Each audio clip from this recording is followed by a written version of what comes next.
Chain of the days and nights, fashioner of every event. Chain of the days and nights, fountain of life and of death. Chain of the days and nights, two-colored thread of silk, woven by him that is into his being's robe. Chain of the days and nights, sigh of eternity's music, where he of all possibility sounds the height and the depth. This is how Iqbal, the poet-philosopher of Islam, interpreted the entity of time.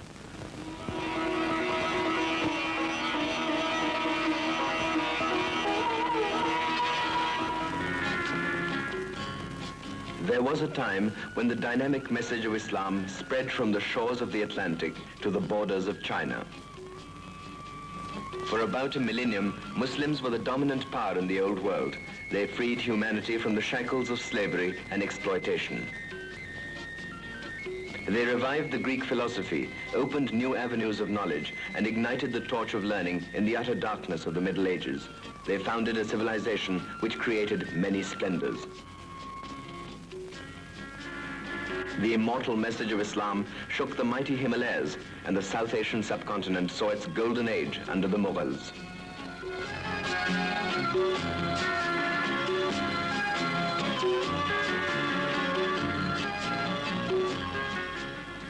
The world was aglow with the blessings of Islam. The times changed, and the Muslim power began to wane. In South Asia, two of its last defenders fell in 1757. One of them was the Nawab of Bengal, Siraj-ud-Dawla, and the other was the ruler of Mysore, Tipu Sultan, whose love for freedom has now become a legend.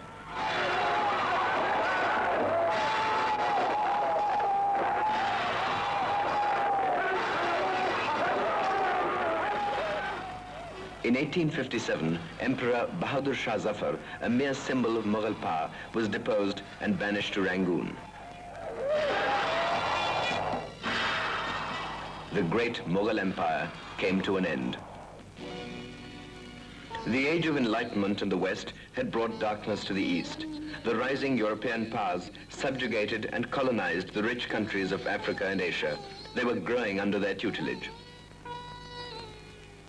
South Asia was being crushed under the white man's burden when a man was born who was to become immortal as an apostle of freedom and as a poet whose exquisite verse is a clarion call to action.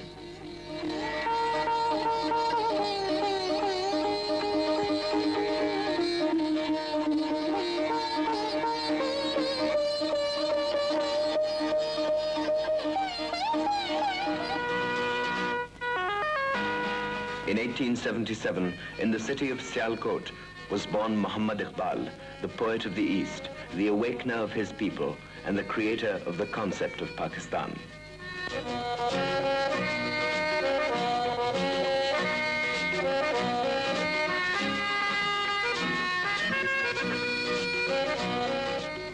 His father, Sheikh Nur Muhammad, and mother, Imam Bibi, were pious and God-fearing.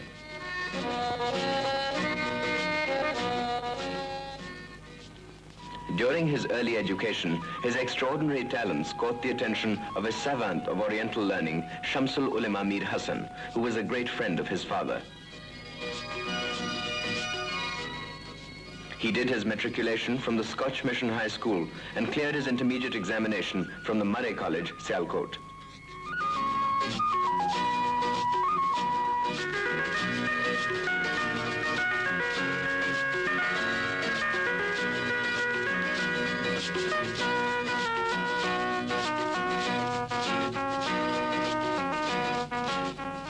Lahore, the provincial capital of Punjab, was a great educational center. Students from all over the province came to this city for higher education. Iqbal also shifted to Lahore and took lodgings in the Bazar-e-Hakima, the street of scholars.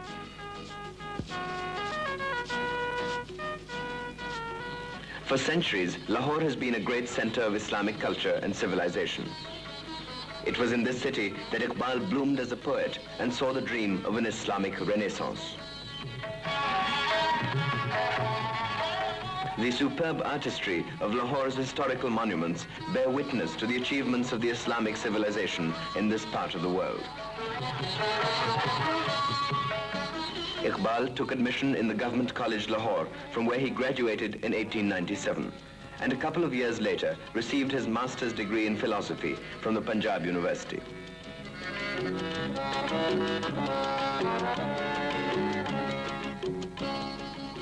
In 1899, he was appointed a reader in the Oriental College, and in 1902 joined the Government College as an additional professor. Recognition came to him early as a poet of great consequence. Recital of his poems was a regular feature of the annual sessions of the Anjuman-e-Himayat-e-Islam, a socio-educational organization for the uplift of the Muslims. As advised by Sir Thomas Arnold, whose pupil he had been, Iqbal sailed for England in 1905 for higher studies.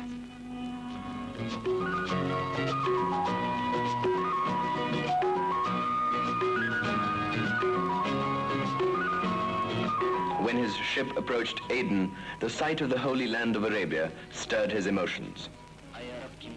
This was the land treaded upon by the Holy Prophet, the last messenger of the Almighty, who had proclaimed the unity and sovereignty of God and gave mankind a code of life, which is a panacea for all the ills of humanity. Islam envisages a human society free from all kinds of exploitation. It gives equal rights to every man for his spiritual and material development, irrespective of caste, color, creed, or language. The sight of the Holy Land reminded Iqbal that the Muslims had shunned superstition and ignorance and extolled knowledge. They were instrumental in bringing about the Renaissance in Europe and were in fact the progenitors of all advancement made by mankind today. But they were themselves lying low in a state of intellectual stupor since the Middle Ages. Up till now, Iqbal's poetry was a reaction to external stimuli, such as nature, eroticism, nationalism, etc. Now, he was to become a judge of his environment, a creator of values, an interpreter of the humane ideals of Islam. Iqbal reached London on 24th September 1905.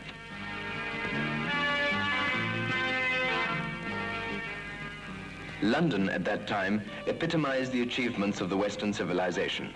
The lamps of knowledge blazed in its precincts.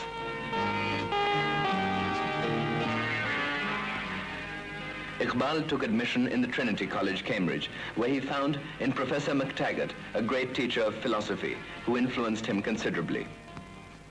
He was awarded a degree in philosophy from Cambridge and was called to the bar from the Lincoln's Inn. In England, he made friends with such renowned Orientalists as Professors E.G. Brown, Nicholson, and Sorley. The house in which Iqbal lived in London bears a memorial plaque. In the meantime, Iqbal went to Heidelberg, where he learned the German language and collected reference material for his thesis. His lodgings in Heidelberg bear a memorial plaque.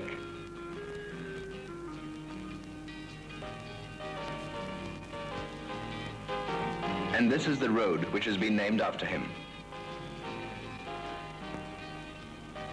The University of Munich awarded him a doctorate for his thesis on the development of metaphysical thought in Persia.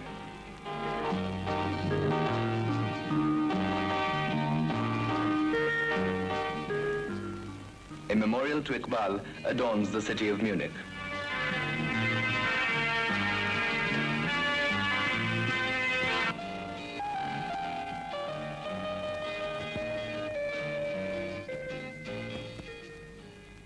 In November 1907, Iqbal returned to London and for 6 months, in the absence of Professor Arnold, taught Arabic in the London University.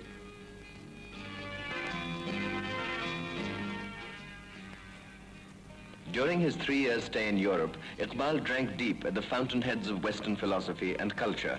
He approached modern knowledge with a respectful but independent attitude.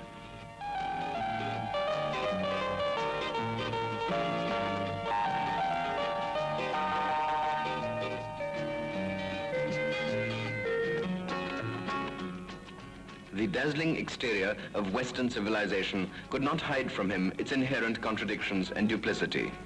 Steeped in gross materialism, this civilization denied all spiritual values. It preached man's equality and sucked men's blood.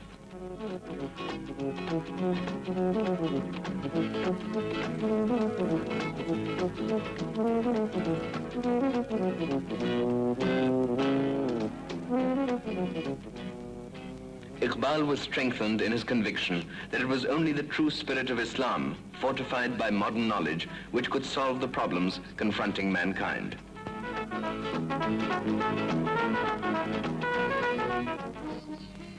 In September 1908, Iqbal returned from Europe and started legal practice in Lahore. He also got a job as part-time professor of philosophy in the government college, but soon resigned, for government service deprived him of expressing his ideas freely.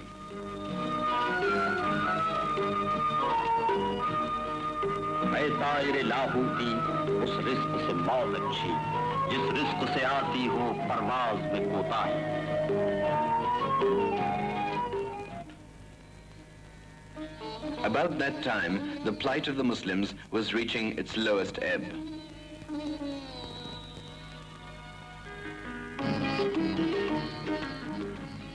Iqbal saw the ascending power of Western imperialism and the onslaughts it was making against the Muslim world.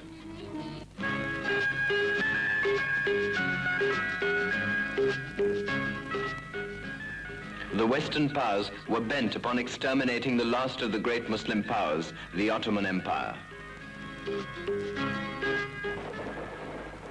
Italy's attack on Tripoli had enraged the Muslims everywhere.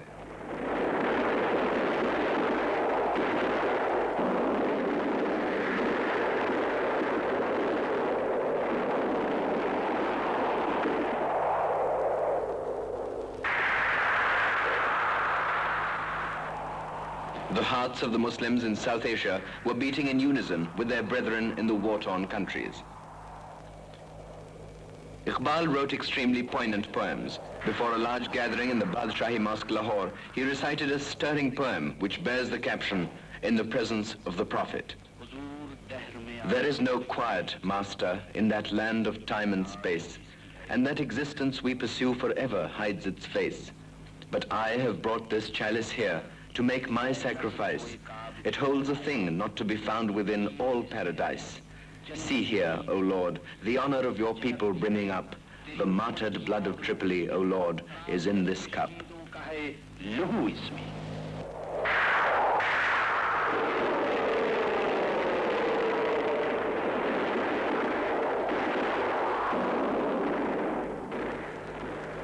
The First World War brought the Muslim world to its lowest ebb. Syria, Lebanon, Iraq, Transjordan all became mandatory territories of the Western powers. Egypt was throttled. The Ottoman Empire, once the greatest power on earth, had disintegrated and was vanquished. Iqbal was fully aware of the plight of Asia and clearly foresaw the dangers lurking ahead for the world of Islam. Now Asia's ancient begging cloak is torn to shreds. The young put on new glutted states, rich finery. The fires that Nimrod lit for Abraham now glare. Once more, a new tyrant frowns, a new ordeal prepares. As if it was not enough, a new problem raised its ugly head.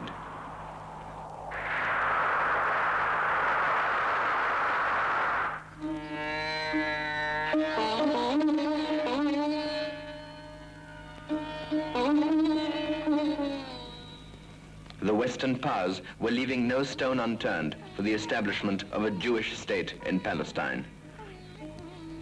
Muslims throughout the world were alarmed. Iqbal wrote in a letter, "Presently, the Palestinian problem is foremost in the minds of the Muslims. Personally, I am ready to court arrest on this issue, for it may affect both Islam and South Asia."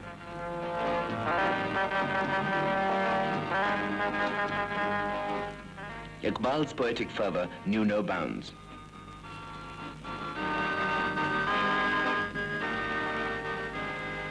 He wrote poem after poem to arouse the suffering humanity.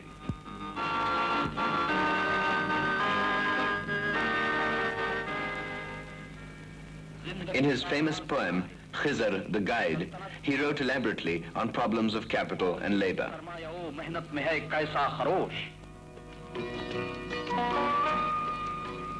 Iqbal's poetry is a call to action. Of life, he said, but ask its inmost truth of that mountain hewer's soul, his stream of milk, his sharp axe, his bitter rock is life.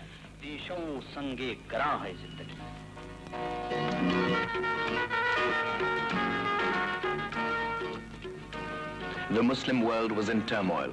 The Turks, who were in fact the custodians of all that represented the glory of the Muslims, were facing unsurmountable odds. Western powers had nicknamed Turkey as the sick man of Europe.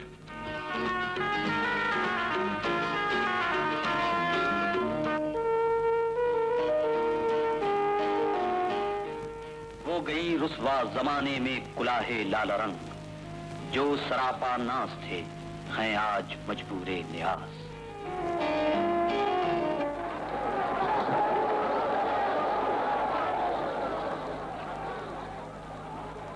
Arousing through verses of exquisite beauty the disintegrated and the dormant world of Islam.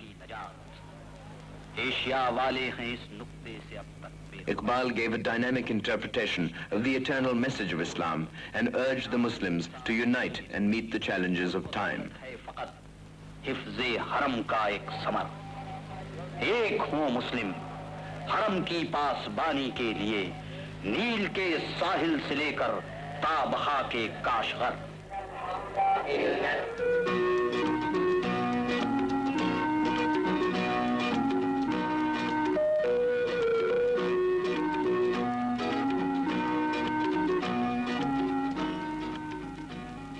Iqbal's great love of liberty for all people and his urge for the emancipation of all mankind drove him out of the folds of narrow nationalism. He totally rejected the Western cult of nationalism, which was the creed of the Indian National Congress. He claimed that Islam was the basis of nationhood for the Muslims of India. ये बुत के तराशी नए तहजीब नवी है, गारत गरे काशा नए दीने नबवी है, बाजू तेरा तौहीद की कुव्वत से कवी है, इस्लाम तेरा देश है, तू मुस्तफवी है, नज़ारे देरी न ज़माने को दिखा दे, ऐ मुस्तफवी खाक में इस बुत को मिला दे।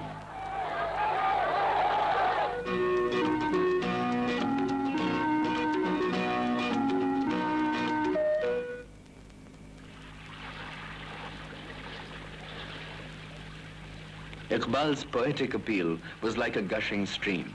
He ruled out all forms of national chauvinism, imperialist domination, racial discrimination, social and economic exploitation, and personal aggrandizement, since all of them debase human personality. He urged the people to fortify the ego so that the due respect and dignity of man is irrevocably restored.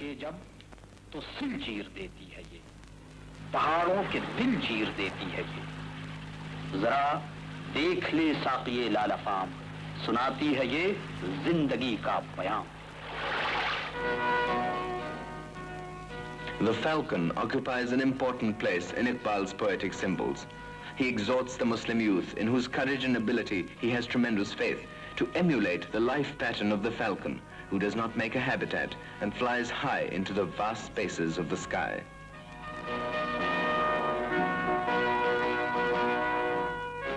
Himself a profound philosopher, Iqbal's approach to philosophy was analytical and critical.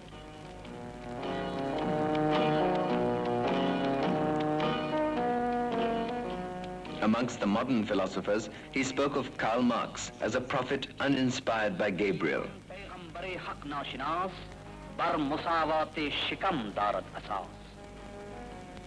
He criticized Hegel for